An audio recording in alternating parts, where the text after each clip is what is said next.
On the surface, TheOdd1sOut is really easy to understand, but I also feel like it's really easy to not understand. Don't get me wrong, his audience is still larger than a significant number of countries, but that audience came from what is essentially a PowerPoint slideshow of your life experiences about going to school or working in fast food, and then you just blow up from there, right? It is a disgustingly simple idea on paper, to the point that the genre of content he popularized on the internet became synonymous with other PowerPoint slideshows of teenagers talking about their experience with school and working in fast food. I'm talking about storytime animation. I mean, if he can do that, then I can do it too. It's the easiest thing ever. I mean, for Pete's sake, the mouths aren't even moving, so you don't even have to sync them. I can do that. But there's a reason we're talking about TheOdd1sOut and not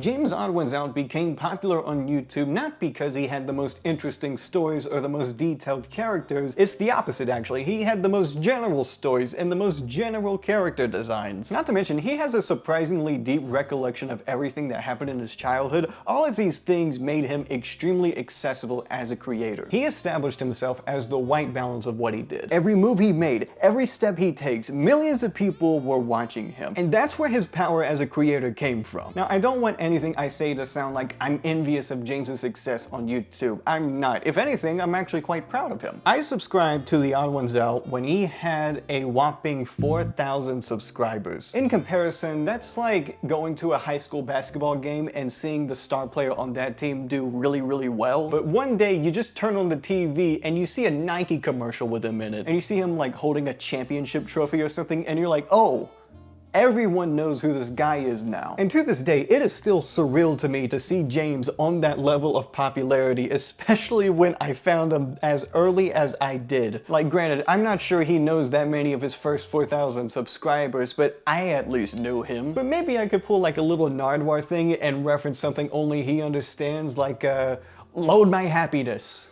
And then he'd say, what the fuck is that? Because I'm referencing something from 10 years ago on iFunny. That's right, boys and girls, I first found out about TheOdd1sOut through iFunny and not YouTube, because he used to make webcomics on the internet that I looked at. I mean, James has talked about it before, but he really did used to be a huge content creator before YouTube through webcomics. I'm not talking about like the first ones he made where they have like the weird little characters. No, I'm talking about the ones with the marshmallow people. In fact, I remember his channel at first was called TheOdd1sOut Comics, because that was what he was known for, was the comics, which actually that would be like a way better icebreaker if I met him than saying load my happiness. Okay, I know the PR of iFunny is bad. It is really, really bad, to the point that James has effectively nuked his entire account. But I want you to look at that number of subscribers. Most of that came before he blew up on YouTube. He still had a six-figure sum of people looking at him on the internet. And I'm gonna be honest, having 100,000 subscribers on iFunny is like having 10 million subscribers on YouTube. That's about the exchange. And the reason I knew about his channel was because there was a feature on iFunny where you could directly link YouTube videos to your account. Now, I know that's a feature that's basically on every social media, but iFunny in particular was ahead of its time because it would shadow ban any post that was a YouTube link. I'm just saying, iFunny walked so YouTube community posts could run. Like, seriously, it's literally your app, your website. Why am I not able to post YouTube videos on my community tab without them getting like blacklisted? I'm serious, the only reason you would have known about James's YouTube channel is if you specifically went to his iFunny profile and manually looked at the post where the YouTube video was, and then you clicked on it and went to YouTube. I don't think I need to tell you that no one did this. I mean, 4,000 people did, but compared to 100,000 people that were following him, no one did this. Statistically speaking, when I subscribed to TheOdd1sOut, I was a part of his first 0.0195% of subscribers. So from this day on, whenever TheOdd1sOut is brought up in my presence, I immediately start telling them, oh, TheOdd1sOut, I subscribed to them when he had 4,000 subscribers.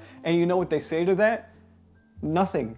Because no one cares. No one says anything in return because no one cares that I was the odd 0.0195% out. And regarding James's presence on iFunny and iFunny in general, I promise it's not like this dark, edgy Argentinian basement of your great-grandfather's. There was a legitimate art community on iFunny that specialized in making comics. webcomics. And like any community, it was a thing that helped people build each other up. Having a tight-knit community that specialized in making comics and inspiring each other in a feedback loop that created better and better comics in return, that's something pretty cool. And I like to think to myself that this initial community involvement would help James in the future develop the storytime animation community. Now, these collaborations were a great way for artists to like build relations with each other, and also just other people seeing these comics and seeing these comic creators collaborate with each other, they were inspired to make their own comics. Now, the most prestigious honor you could receive on iFunny as an artist was this thing called a feature. Every day, iFunny would hand select 3 sets of 20 memes that they would show to you. And by show to you, I mean they would show the entire app the same 60 memes. Now, most of the time, these features were just memes that people would re-upload onto iFunny, and iFunny would just say, yeah, show that to the entire app. But as an artist, the idea of millions of people seeing your art sounds pretty cool. As an artist, specifically a comic artist, if you were featured on iFunny, you would immediately be catapulted into being one of the big comic makers on that app. And if you got featured multiple times, you're basically guaranteed a spot on the iFunny Comic Community Hall of Fame, which is definitely a thing that exists. Like, one feature was an honor, but having 2, 3, 4 features, that made you one of the biggest comic creators on the app. James had 52 features. Even back then, he truly was the odd ones out in a sea of competition. Now, as for my involvement in the iFunny comic community, I was a 12-year-old, so most of everything I'm talking about is from kind of an outsider perspective because no one wants to talk to a 12-year-old on the internet. I just remember by the time I was 13 years old, I had become disillusioned with the comic community, and I was like an extremely angry comic maker because teen angst, of course. This isn't to say I was angry at James specifically. He was actually a pretty good comic creator compared to a lot of the other competition, because most of us, by the way, were teenagers. Like, I remember getting so angry at so many comics because they would just all be puns. I recently found my OneDrive again, and apparently it had like a few archived comics that I saved because I would save them out of spite and like show them to people like, this is how bad iFunny comics used to be. Like, for example, this one is a comic of a pencil and eraser. So the pencil says to the eraser, you're always getting rid of my stuff. And the eraser tells the pencil, well, you have a point. This was considered the bar of comic entertainment on iFunny, and I was disgusted by it. I had standards, damn it, and nobody else on iFunny did. Oh, how did this comic by a lousy 14-year-old get featured? It's just a pun. And what's that? You tried to kill a spider, but the spider jumped on you or escaped, so you burned down the whole house? How original. And your art just sucks. I don't think I need to tell you that a community consisting entirely of antisocial teens making art did not last that long. For context, James was one of the older people in this community, and he was 19 years old. I know that sounds bad, but no. So as a 19-year-old, his competition was immensely shitty. Like, they had a little bit more of a professional touch to them compared to the average iFunny comic, and by that I mean the average 14-year-old. With that said though, I have a really difficult time even remembering what any of these comics were like. And I mostly just say that because when I was inspired to make comics, there were like a few comics that specifically come to my head that really inspired me. Like, for example, I remember Shin Comics, who used to be Owlturd back in the day. I remember his comics were very inspiring to me. And there's also a couple other ones that I'll get to later. I'll be honest, it's pretty difficult to find the old Odd Ones Out comics that he used to make. They do exist on one website called Tapas. Now, every old Odd Ones Out comic is on this website, except one little issue. I can't save any of these comics as images for some reason. I don't know why, so I just have to like screen record them from OBS and just have them do that on the screen while I talk about them. Now, The Odd Ones Out had a few comic healthy habits that he engaged in, which made him a much bigger creator than your average comic creator. Firstly, he averaged around 2 to 3 comics a week, at least at the peak of his powers. I think even earlier on, he did like 1 comic a day, which I know that sounds unhealthy and oh, it might start burnout, but if you do it the right way, creatively, it can be very beneficial exercise to you. And looking back at these, his comics in 2014 they weren't the best. They were all right, but to be honest, they were rough on the edges. You know, he wasn't the most original guy all the time. He still had his occasional, oh, there's a spider, we gotta kill it joke. I'm just saying, a good force of habit forces you to be good, and by 2015, he was making good comics, and I can say that. They were good. They're still actually pretty good. Everybody wants to be funny, but it takes years and years of practice in order to make a play on words as good as ejaculator. And also, he predicted AI president Let's Play videos, so there's that too. Looking back at his comics, I know why this guy was as big as he was on iFunny. He was consistent, the art was nice to look at, and he was funnier than the average antisocial teenager. And if anything, I'm more envious of his 52 features than I am of his 20.5 million subscribers, because I wanted one of these way more when I was 12, and it's not the one that makes you a millionaire. I don't know how to explain it, but being a 12-year-old making these comics, I knew they weren't that good, but I also wasn't like capable of being better as a 12-year-old. Like, I had like a hard cap on my mental capacity to be funnier. Like, I still practiced humor and writing and trying to figure out how to be a funnier person and just writing tighter, something I still do now. Everything I did was doomed to suck no matter what. In fact, I can show some of these older comics I found back when I made the comics on fucking Autodesk. So this is an indigenous person bowing at a totem pole, and he says in the 4th panel, "This speaks to me on a spiritual level." And at the bottom I just have a single word: Indians. This next one is called Video Game Logic. So you have your character, he's all bloodied and bruised and stuff, and oh, he sees the health pack and he touched the health pack, he healthy again. Okay, this was like the beginning of me going fucking insane. So, okay, this was a thing comic makers did too, where when they were making a comic, something that would happen is they would have like an evil version of themselves that was secretly trying to be the real version. So I made this comic, which is incomprehensible. I have my self-insert. There's a character on the side going, "Hey!" And as it turns out, it's the real deal. It's the real version of me. And then the fake version runs away and the art style gets more and more crude as the comic continues. Here's some comments that says, "I love your comics, but they are so AIDS sometimes." That's the contemporary reaction. I was 13 when I made this, by the way. I feel like as a 13-year-old I should have been more capable as a person, but here I was making these comics, so. And then I traced the album cover for Jailbreak by Thin Lizzy, and then I drew I was gonna show this in the video, but I think I'd actually get demonetized for that, so. And what I showed there was like a 5-month timeline of my comics, and during those 5 months, James's channel absolutely exploded and he did not come back to iFunny. But naturally, the comics stopped coming one day, and it doesn't have anything to do with drama or some sort of tension that destroyed the entire community. No, it's just that 1, you can't make money from comics, 2, teenagers are really bad at taking criticism, so no one improved, and 3, people just went on to do things they were way more interested in other than like stupid little webcomics they had to draw every day. Like personally, I got more into music and making YouTube videos. I tried to incorporate some art in my YouTube videos, but then I realized, wow, I have burnt myself out on art so much that I don't like drawing anymore, so I just make videos like this now. I mean, some comic creators went to art school, some became YouTubers, and some are working at the oil rigs. Actually, one of the people James responded to in his Q&A, RammyTheRam, they're still an active comic artist. They have their own webcomic called Dogma. I figure I might as well promote this because it's like the last remnant of iFunny comics that still exist, is like an old comic maker still making comics. I actually don't know where to find this webcomic. I don't know where to read it. I just know it exists, so I'm just gonna link his Twitter in the description. RammyTheRam, if you're watching this, you can just ping me on Discord, you still have contact with me. Now, despite the hormones and angst, this genuinely was a place for James to make connections that ripple to this day. You know, collaborating with these comic makers and building relations with these guys would eventually help grow his own YouTube channel. There's even people on his team that animate for him to this day that came from iFunny. So remember kids, sometimes it's not about what you know, but what random strangers you were talking to on iFunny back in high school were. Now, for the most part, making these comics, they did give him a little bit of a boost as a YouTuber. I mean, his first video is a lot more visually appealing than 99% of other YouTubers just because it was drawn. And there's just some skills YouTube demands from you that you can't get from webcomics. For example,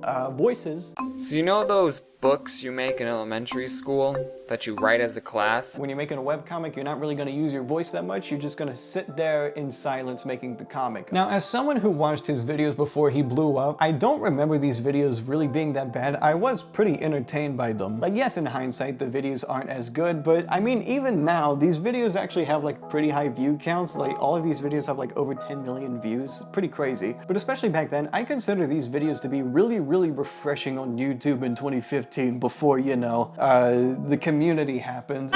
There is something special about watching this guy talk about his life experiences through a webcomic format, basically. And especially at this time, animation on YouTube in 2015 was at a dark age. So having someone who wasn't exactly animating but was still making something cartoony and uploading consistency, it was pretty nice to see. And I would consider it to be like a breath of fresh air. I actually was excited to watch a new video by TheOdd1sOut when it came out back then. But I mean, in hindsight, it makes more sense for YouTube to measure someone's activity on YouTube through watch time instead of views, because it's just a more accurate measurement of someone's time on this app. Now, I already know someone's going to go, oh, but no, man, TheOdd1sOut was the first storytime animator. What about Domix and Swoozy? They were there first. And you're right, Domix actually also came from webcomic roots, but what James did was so much more simple, and because of that simplicity, he was just able to make more videos, and in a format like storytime animations, having these videos come out a lot more consistently was just so much more fitting. Storytime animations already weren't these monumental exercises in great writing, they were just people telling stories, so it was good to just have like a simple format that you could follow the story along with, rather than like this greatly animated thing. It didn't have to be greatly animated, it could just look like this,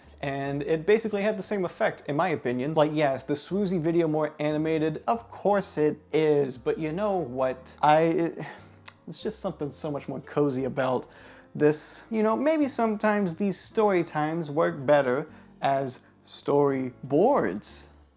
I didn't look at what TheOdd1sOut was doing and said, oh, this guy's gonna blow up. No one was able to predict just how big TheOdd1sOut would have become just based off these old videos. Like, there were signs that this would eventually become a much bigger thing, like for example, building a community through collaborations, like how he would collaborate with Jaden Animations. And then she also blew so much. But yeah, just like how he would collaborate with other comic creators on iFunny, he would collaborate with other YouTubers. And in general, having like-minded content on a platform like YouTube was a huge plus, because once you finish an TheOdd1sOut video, you're like, oh, what do I watch next? Well, he collaborated with Jaden Animations. Oh, she makes similar content. I'm going to watch that now. Oh, who did Jaden Animations collaborate with? Tony V Toons? I guess I'll watch Tony V Toons now. Yeah, Tony V Toons. You remember Tony V Toons, right?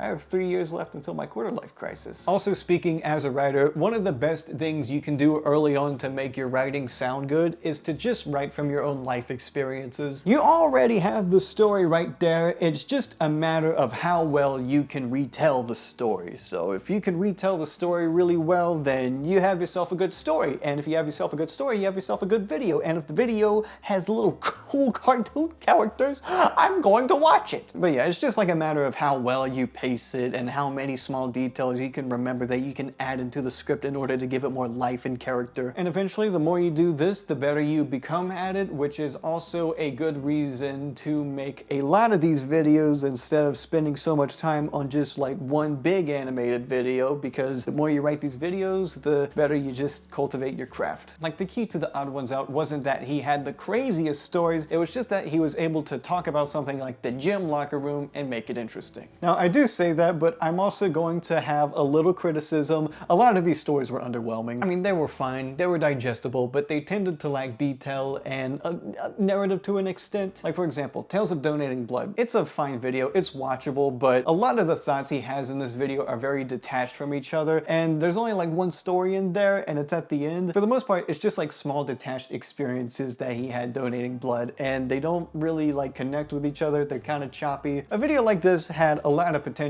and I don't think there was that much potential realized in this video. To put it simply, if this video was about his experience donating blood, I don't know what his experience donating blood was like by the time I finished this video. Now, the first video that really got viral on his channel was his Subway video. This is the video, I'm just kidding, it was the ASMR video. It was always the ASMR video. There is a good reason this ASMR video was his first viral video. First, it talked about like an internet trend, so, you know, it hopped on a trend trend at an appropriate time, but for the most part, this was his best video to date. Even back then, I remember this being a significant improvement over his older videos, and I couldn't tell you why. Like, something about it just felt tighter, more lively. It just felt like a better video than anything he had done at this point, and that significant improvement in quality was shown in his numbers. It really was just fun to watch this guy talk about ASMR as a little marshmallow man, and he got rewarded. And you could watch this video as both an outsider and insider to the ASMR community and get something out of it. And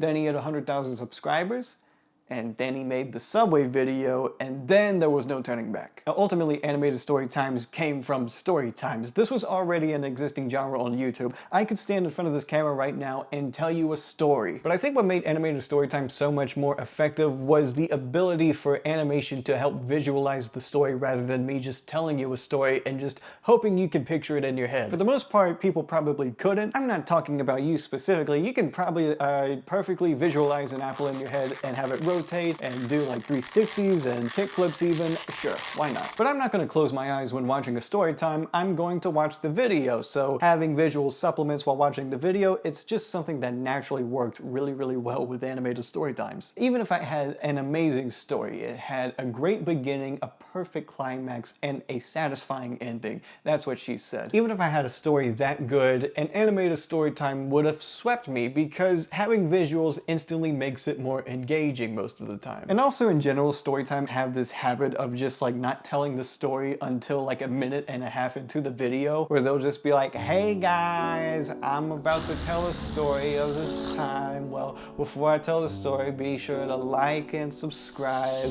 And also, for anybody wondering, my birthday is next week. Compare that to animated story times, they would immediately begin the story because there is no time to waste when you're animating. If you have a lousy 1 minute beginning, that's something you have to draw and visualize, and that just takes too much damn work. I just want to get the story over with so that way I don't have as much to animate. If your art was clean enough, your delivery was energetic, and your stories were engaging, then you pretty much had a guaranteed recipe for success. It was simple, but it worked. It worked like nothing else had worked before. The thing with these videos too is that from the average bystander, these videos looked extremely tangible to them. You could draw this, couldn't you? It's like, look at that. You could just draw that. You can draw that. You've had like annoying customers at fast food or retail, right? You've had like crazy and zany experiences at high school too, right? Like, I could do this and have my channel blow up, right? The answer is more likely than you'd think. A lot of channels blew up from the big animation storytime boom of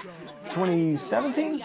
2018? I forget the dates exactly. Now, this next part of the video I would like to call the TheOdd1sOut stimulus. This was a period on YouTube where the TheOdd1sOut would basically appear on every aspiring storytime animator's channel, and a shockingly large amount of these channels would have YouTube as a job overnight. One of the first examples of this stimulus that I remember came from a channel called The Sea Rabbit. Now, the interesting thing about The Sea Rabbit was that he was also another comic creator that came from iFunny. Basically, he was another iFunny comic artist who decided to try out YouTube, and it worked out pretty damn well for him. He was actually a bigger inspiration to me as a comic maker than the TheOdd1sOut was. I don't know, I just really liked the way he drew, and I thought he was a lot funnier than other comic makers on iFunny, and by that I mean he was funnier than the average teenager. So when he announced on iFunny that he had made a YouTube channel, I was a day one subscriber. And I remember to commemorate this event of making a new channel, he actually released merchandise, and it was the first piece of YouTuber merchandise that I have ever bought. I don't know if he ever resold it again, but it was a shirt that had the word shirt on it. I got a lot of compliments by people. They would come up to me and they would go, hey, nice shirt. You know, it was very funny, very original. Also, I should mention, this shirt is a reference to one of his old comics. This is an image of me wearing the shirt. It was an adult small, and I don't wear that anymore. I'm a big boy now, but and to this day, he's still like one of 2 YouTubers I've actually gotten merchandise from. I don't really get that much merchandise. But yeah, the video he did with the TheOdd1sOut helped his channel blow up. I mean, the TheOdd1sOut gave him a free story, for Pete's sake. What a generous man. And this story was about a class he took at the school. With a lot of these collaborations, some of them would be more fruitful and blossom into an actual YouTube career or just a general relation with James, like Jaden Animations or something else YT, or the channel would just go on their own path and be popular, which is also fine. But it did become really popular to see these featuring Odd1sOut videos, so much so that it kind of became a trope. And in these videos that featured James, you would also see a lot of other common occurrences in these videos, like having a white background. And also a lot of the subject material in these videos would be kind of similar because all of these people were probably under the age of 21, so all they had to talk about was school. And also a lot of these art styles, well, they just weren't that good. Like, okay, the art style didn't have to be good, but it's just that putting the Odd1sOut in your video was kind of a slippery slope. A lot of these channels were able to establish themselves as capable creators that could hold their own weight, and the Odd1sOut basically functioned as a cosign for their channel to gain a lot of momentum. Other times though, it basically was just a glorified shout out. Even though James was on their channel, just having his name in the title, it kind of just functioned as a shout out. I know that sounds kind of mean, but what the fuck y'all know about Gabriel's Galaxy? Ultimately though, despite the tropes and cliches, the community interaction outweighed that. It helped the Odd1sOut get his name out there even more than if he just stuck to his own videos, and the views just kept coming. And even though a lot of these cliches stemmed from the Odd1sOut, he himself as a creator actually did improve his style artistically. And by that I mean he put more backgrounds in his videos, his characters moved around a little bit more, and his subject material was probably more interesting now. But seriously, the longer you watched him on YouTube, the more you saw almost every aspect of his creative process improve. With that said though, a part of me as a former comic creator does die inside when watching these videos some, because I'll look at something like this and I know, wow, that probably took him like 30 minutes to make and it's going to be used in 3 seconds of the video. Heart-wrenching. It's just that I'm an impatient person, probably a big reason why I stopped even making art, and just seeing stuff like this where, oh, you only get to see 2 seconds of this thing that probably took this long to make, I can't even imagine. If I sit down and do anything artistic, it is with the intent that by the time I stand up, I will be finished with my art piece. If I'm not finished with it, I'm not going to go back and work on it some more. It is a one and done session all the time. Horrible mindset, by the way. Would not recommend it to anyone. Art should take time to make, and it should take multiple sessions to complete one thing if you need that time. But if I made videos the same way James made videos, and by that I mean drawing my videos, there would be no channel. It wouldn't exist. There would be no Nomad if this channel was animated. In fact, I think one of the biggest improvements the Odd1sOut provided to his channel was just hiring a team of animators to help him with his videos. I know his longest collaborator is Rushlight Invader. In fact, when he did a panel at VidCon, he did it with Rushlight because that's basically his number 2 in making these videos. Having a workload that was able to improve his art style while he was able to spend more time focusing on his scripts was a great investment for him. Ultimately, even back then, I would consider James more of a writer than an actual animator, but we're not at the book yet, are we? Now that's really all I have to say about the Odd1sOut at the peak of his powers. I know it's kind of a cop-out to say, oh, the videos spoke for themselves, but I mean, they did.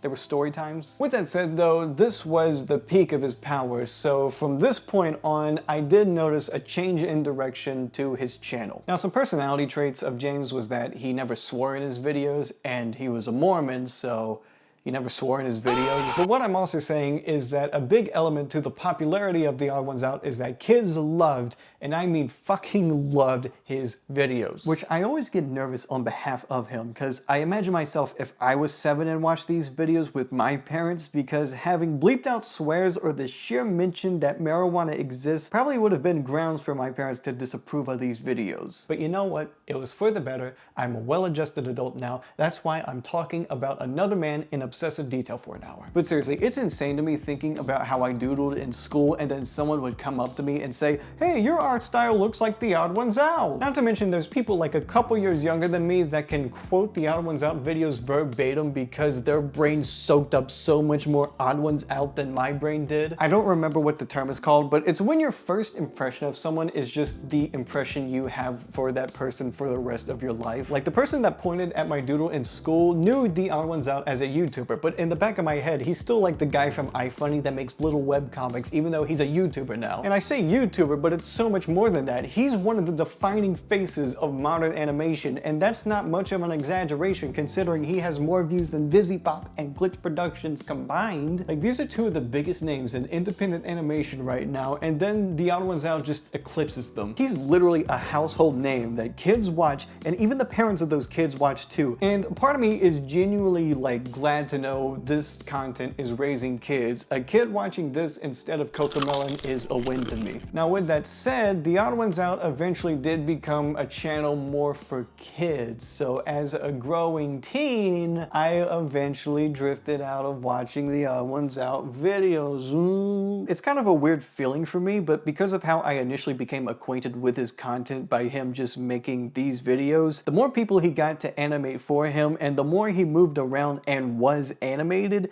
it just kind of became uncanny to me. But only specifically with him. Other storytime YouTubers also became more animated, but something about TheOdd1sOut just felt off when he did it. I guess you could say I have these animation principles that only apply to TheOdd1sOut and TheOdd1sOut only. I guess that does make him the odd one out. So yes, on a technical level, the animation kept getting better, but it also became uncanny to me. Now, there are actually a few things I can objectively point out and say, yes, this does bother me about new TheOdd1sOut videos. For example, why are the hands so detailed? This is supposed to be a marshmallow person with like little nubs for hands, but every like half second, I see these disgusting, wrinkly, crinkly hands like pointing and like just doing this at the camera, and it's fucking gross. These disgusting hands are just impossible to avoid in these new videos, but they feel the need to do them all the time. Like, there was a point where they would add them for like emphasis and that was okay, but they do it all the time now. I hate looking at these hands because with a character designed like this, they are meant to be drawn with one line, not like...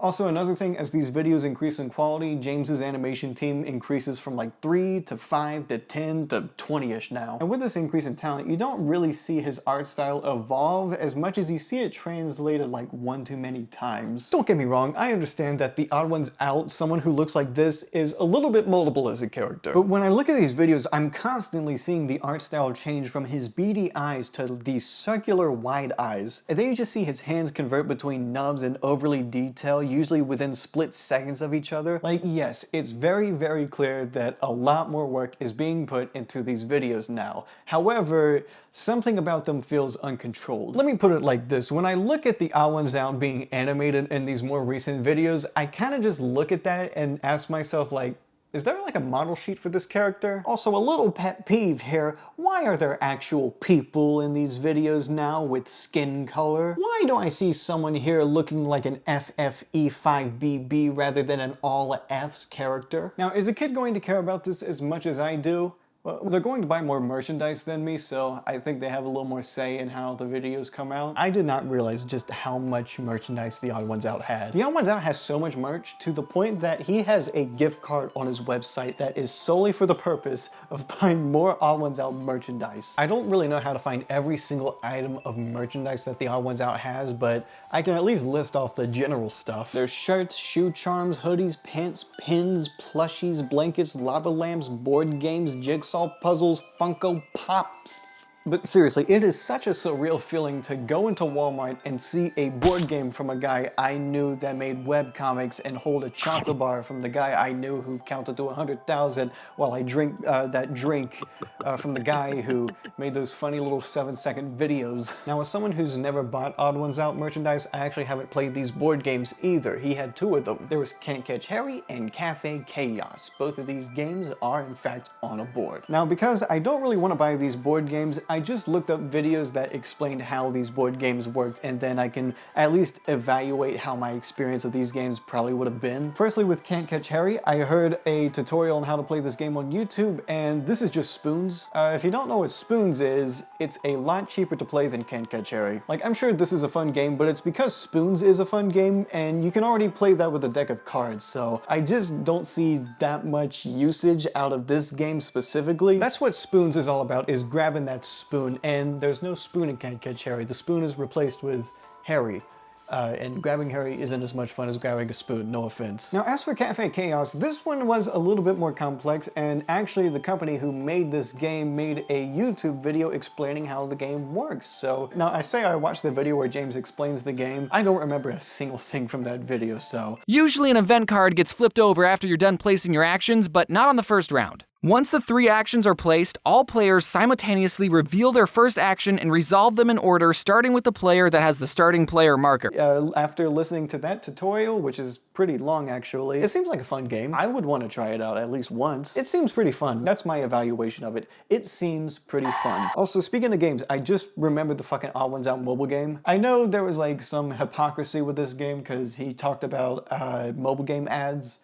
And this game has mobile game ads, I think. He probably makes so much money from that game, I wouldn't even blame him. Is it even on the App Store still? Let me look. Well, there you have it. Looking for the Odd1sOut Let's Bounce. This app isn't available for your device because it was made on an older version of Android, so that game doesn't exist anymore, but you know what? I guess that means the hypocrisy is dead. Also, he made 2 books, 3 books if you include the Oddballs book, but it looks different from the 2 books I'm talking about. Also, in case you're wondering, no, I didn't watch Oddballs for this video, and I don't have any desire to watch Oddballs. There's people out there that are way more passionate about Oddballs than I'll ever be, and yeah, the mom. I'd fuck the mom. That too. As for the actual books, I couldn't find them online, at least in the unconventional method, so I just ended up listening to the audiobooks. There is some pretty interesting stuff James does in the audiobook, but there's also no cool pictures like there is in the physical copy of the books. And as for the material themselves, they're basically just like more detailed versions of the videos he makes. I think James even mentioned that some of the stories in the videos are in this book, but in a little bit more detail. I wouldn't know that though because my free preview of the book ended before I could finish the first story. We hope you enjoyed this preview. To continue listening to this audio... Overall, these books are pretty harmless. If you like the Odd1sOut for his writing, these are basically just Odd1sOut videos, but in a little bit more of a longer format. On a scale of 1 to 10, I'd give this 9-year-old at the book fair in 2021 out of 10. I feel like that would have been a pretty hot item in the book fair at that point in time. Now, ultimately, these business ventures aren't Odd1sOut videos, so with that, they don't really have the same appeal to me that I found in the Odd1sOut videos, which that just ends up being more of a problem when you become more of a brand and you have to like spread out your brand to other things so they can use it. Your personality becomes less and your face becomes more. That's just how it is. If anything, my annoyance with this mainstreamness comes less from how he's doing things now and rather how many videos he's deleted because of this. Now, some of these videos he deleted make sense, like James Plays Tetris. I can understand how the video like this doesn't exactly fall under Odd1sOut branding. This was just a video to prove how good he was at Tetris. And back then, looking at this, I was like, wow, he actually is pretty good at Tetris, but nowadays, you know, people would run laps around him. I might even be able to beat him at Tetris because I had my own little Tetris phase where I was competitive about it. That's just the issue now. Everything has like a hyper-competitive scene where one person has spent 5,000 hours on this one game and like it's the only opponent you encounter in competitive Tetris. I would enjoy a game of competitive Tetris until my opponent does T-spin triples on me. I hate T-spin triples. But a lot of these videos he deleted were just like regular storytime videos. I went back and rewatched these thinking like, oh, maybe he said something really bad in one of these videos that got it deleted. But no, like these videos are just like regular storytime videos the way he's been doing them. If you go to any of these videos archiving these old Odd1sOut videos, all of the comments are just saying like, why did he delete this? Because why did he delete this? Why did he delete his encounter with Jax Films? Is it because Jax Films is like too edgy of a YouTuber or something? The entire video is perfectly fine unless I guess blood is too much for an Odd1sOut video, but he can also reference like crystal meth. I don't know what the grounds for like removing an Odd1sOut video is. That's the issue. Like you see some videos where he has a face cam and it's like, are these high enough of a quality to be on the channel, but like actual storytime animations weren't? Or is it like a business thing? I don't know. Now, in my opinion, the biggest offender for an Odd1sOut video being deleted was this one where he got a bunch of animators together to create an Odd1sOut video, more so than he does now. channel. Now this was a part of a popular thing you might have saw at the time called multi-animator projects, where the idea was you got multiple animators together to create a project. You saw some Let's Players do this where they'd reanimate like one of their own Let's Play episodes, or getting a bunch of animators to reanimate like a cartoon, you know, they reanimate the Dover Boys or whatever. And the reason for this video being deleted, and I remember James saying this, was that a multi-animator project, or MAP, was also an acronym for Minor Attracted Person. So because the title had MAP, he got rid of the entire video. And if that's the reason he gives, then that's the reason he gives.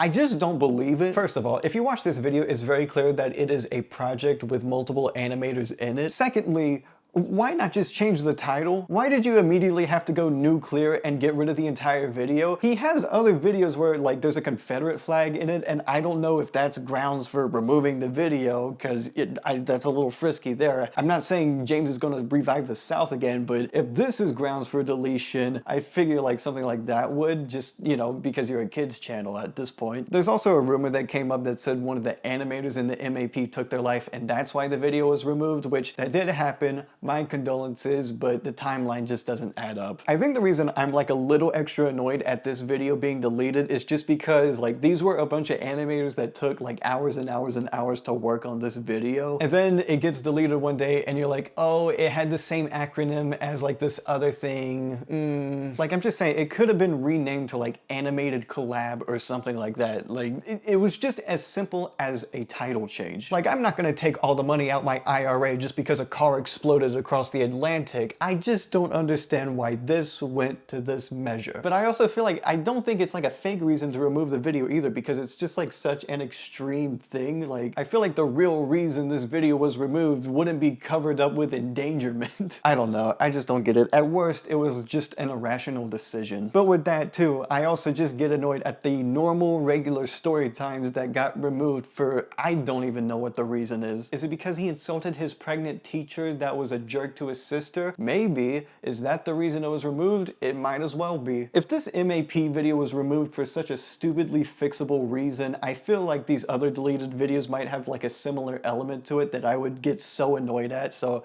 I'm just not gonna think about it. If anything, I kind of want to talk about the end of some of these other videos that are still on his channel where they have title cards, or they used to have title cards. I'm the kind of person that's like, oh, well, I guess I'm having the tuna salad then.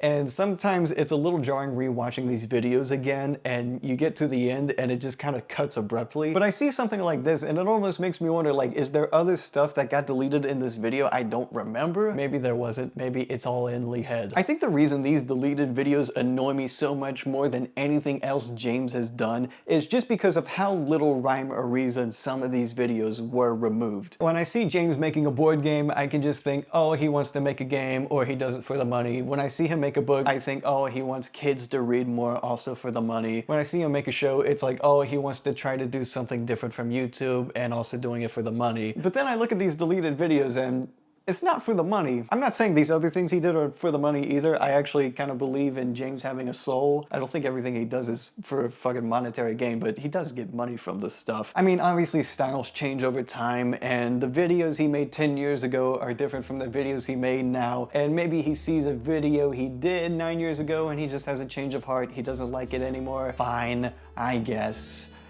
I might still like it, James. You ever think about that? Over those 9 years, storytime animation has changed a lot, and most people who did storytime animations are not doing them anymore. And I think there is a pretty simple reason. First was the community. They supported each other a lot. A little too much, actually. I can't summarize it better than like Sir Paler's video about storytime animators. I'm not gonna say it was like a perfect deconstruction of the storytime community, but it did highlight all of the problems in a really funny way that was really satisfying to watch. I'm just gonna say it, a lot of the criticism towards the storytime community was a little harsh and unjustified sometimes, but also, they just didn't improve. Soon there were only 3 kids left. One tried to steal my What? Oh my goodness, the script sucks. Like again, most of the community was teenagers, and like I said, teenagers really suck at taking criticism. So when you'd have people that are like, hey, your backgrounds are white, could you try adding a little bit of color next time, make them a little more interesting? You'd get so many comments that get the just the wishy-washiest response where it's like, it would just be like regular criticism, then you'd have like a fucking 13-year-old just being like, I don't really see what the issue is. They make good videos and they don't have to do anything for me to make them better. It is a human instinct to improve yourself. Sometimes apparently, but for the people that did improve themselves, it did set a higher bar for storytime animations. In fact, it was a bar so high that you couldn't do it alone. Usually you needed a team of animators in order to achieve this bar like TheOdd1sOut did or Jaden Animations did. So if you were a solo animator, you were keeping up with teams now, and people got burnt out really fast now. It was impossible to keep up with algorithmic favor, and you put so much work into a video and just get diminishing returns instead. And even like the really popular storytime animators, they might have made like one video a month at their peak, but then, you know, in the last 5 years, they might have made 5 videos. With a lot of these YouTubers, they either quit altogether or they wanted to prioritize other things in their life. It's not to say all of them have quit or taken a break, but I can count the amount of storytime animators that still exist on my hands. Like, even though storytime animations technically have like a negative connotation to them and oh, they're not as real of an animation as actual animation or whatever the fuck, it's still a long and tedious process to make a storytime animation. If you want to go and try to make a storytime animation, it's not easy. From the looks of it, storytime animators seem to be way more susceptible to burnout than the average YouTuber. The only channels to really survive too were channels like Stew, who weren't really even storytime animators in the first place, at least not in the traditional sense, but it's the crude, stickish style that stayed around rather than, you know, more animator-ish types, because it just takes too much work to tell a story about the school now. And honestly, the strength of storytime animations was the personality. It was personality over animation. That's why someone like Stew has succeeded, is because he dedicated his energy to the personality rather than just focusing on like high quality animations. And I'll be honest, I like personality more than I like good animation. If I can get the best of both worlds, oh, I'm in love, but most of the time I'm not going to, because animators aren't really that interesting of people. Ultimately, the storytime animation community died out the way the iFunny comic community and any art community dies out for that matter. People just grow up and change. They wanted to do something else with their lives, and this niche thing they had to do over and over no longer resonated with them. It's not to say storytime animations are dead. I mean, there's always going to be people who have a story to tell, and sometimes they want to add little doodles to it. But in the sense of having an actual community of people that can be recognized, not so much anymore. Gone are the days where you can ask the TheOdd1sOut to be in your video unless you already have a significant following, then yeah, he can be in the video too. And yeah, I've seen storytime animations on YouTube, but it's a lot more refracted now where the animation styles are a lot more niche or stylized. Either that or it's like stickmen smoking weed. You know, there's like a weird connotation to it. Like, you can be animated and a story time, but it's not necessarily a story time animation. You know what I mean? I mean, even James's more recent videos aren't really story times anymore as much as they're just things he wants to talk about. And by that, I just mean he's making video essays now, and they have like a little bit of an animated touch to them because, you know, he's TheOdd1sOut. I mean, I like these videos, but I'm not gonna lie, it's extremely off-putting to see this format in his videos now. Like, what do you mean he has like this crumpled paper background where he has like this editing style that's different from his animations? What's that all about? I actually do like these videos, like I said, though. I do think videos like this are a good way to grow with his audience, even if he's not getting the most views now. I mean, I say that, but this most recent video he made, it has like more views than an entire year on my channel. And he has some format changes to stay with the times, like how he does YouTube Shorts now, because we do YouTube Shorts. Which actually, you know what, these are just animated skits. It makes sense for TheOdd1sOut considering his webcomic experience. Oh, by the way, he brought back the webcomics too, did you know? And reading these comics, he's definitely shaking some rust off. It's been a while since he's been in the webcomic game. He's got to get those gears grinding again. Listen, James and I, we both love comics. But do you ever go to Letterboxd and you see a guy that has like 80% of their movies rated between 1 to 3 stars, and you think to yourself, how does this guy even like movies? I'm that guy, but for webcomics, which is basically me saying like, I have 100 comic pet peeves, And these new Odd Ones Out comics have at least one or two of those peeves in every single comic, so I started getting like a little grated after a while reading these. I'm not a good enough person to rate these comics as a rational being, so I'm gonna let them be. I'm gonna let these comics be, let them do their own thing, but also he did the spider, oh, the spider jumped on my arm, now I gotta burn the house jokes, so, you know, that's how I feel about it. I will become the worst person you know. I have not won over my demons. This is still a flawed part of me. But like for some actual feedback, compared to the comics he was making when he was like 18 or 19, these definitely feel a lot more autopiloted. Which, yeah, he's busier now, so he's not gonna dedicate like 100% of his focus to these comics, but it does feel like he's making these at like 70% capacity instead of 90% or 95% capacity. Looking back, I didn't realize The Odd Ones Out had this much prevalence in my life from the iFunny days until now. I just randomly remembered him and realized how much he has existed, from webcomics to YouTube to a fucking Netflix show and books. Seeing this guy go through these phases in my life is nothing short of batshit insane. As for the future of his channel, it's very evident that he's shifting down a couple gears, you know, putting the cruise control on. He's doing more experimental stuff now. He has like his own animated skit, and like I mentioned, his most recent videos are a little bit longer form video essay formats rather than actual story times. With that said though, looking at this animated skit and what I watched from Oddballs,